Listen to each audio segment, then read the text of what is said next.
French electronic music producer Mr. Oizo has put out a new album called All Wet. And this guy's been making music since the late 90s. You'd expect that he'd know what goes into an album, the structure of an album, and if your album is 35 minutes long, what would need to be done to make that album worth being that short. Because a lot of what's offered on this album are just bare bones of what could have been decent tracks. For example, the opening track.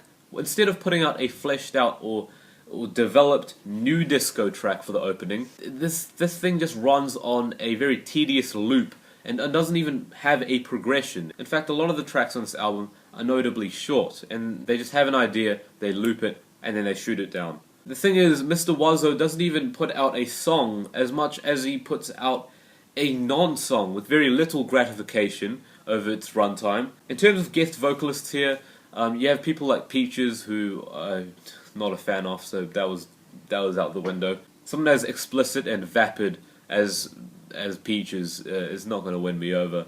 And Charlie XCX, although I do like her music, she wasn't able to save the very tedious and annoying beat on this track. The track No Tony had a nice French rapped verse, which actually made the song a lot more interesting than the others on this album, but that's mostly because there was a guest feature to keep it interesting.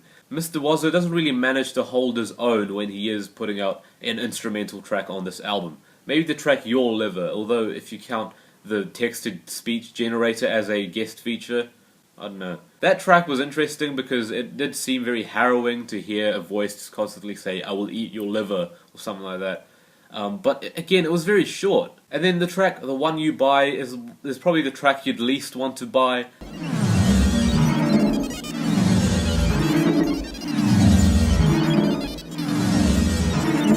The problem is, these tracks have ideas, and just ideas. Just simply the rough sketches for a track that could have been decent if they had been developed or fleshed out, or at least a little bit longer than the runtime they were given. An album with the intention of running as shortly as 35 minutes would need to be dense, would need to be at least fulfilling for its runtime, because you can't mess up a track if your album is that short. And there were a lot of mess-ups here. And in the tracks that did impress me at least a little, they were just too short to even make a lasting impact on me. So this album is getting a 3 out of 10.